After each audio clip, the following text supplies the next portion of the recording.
প্রায় প্রতিদিনই ইসরায়েলি সেনাবাহিনী পশ্চিম তীরের বিভিন্ন শহর ও জনপদে অভিযান চালিয়ে আসছে।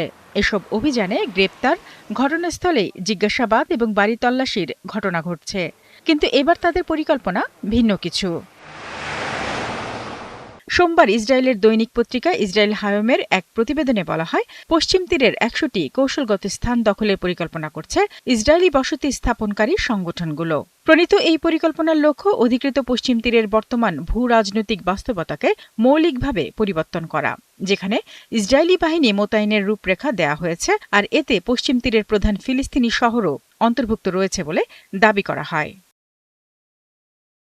এদিকে ফিলিস্তিন মুক্তি সংস্থা পিএলও এই প্রস্তাবকে বিপজ্জনক পদক্ষেপ বলে অভিহিত করেছে। তাদের মতে এটি অবৈধ সেটলার গোষ্ঠীগুলোর স্বতন্ত্র উদ্যোগ নয়, বরং ডানপন্থী ইসরায়েলি সরকারগুলোর দীর্ঘদিনের নীতিরই প্রতিফলন।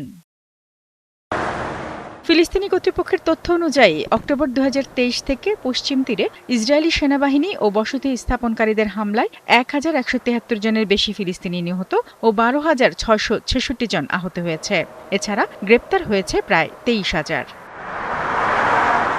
শারমিন স্বপ্না, একাত্তর।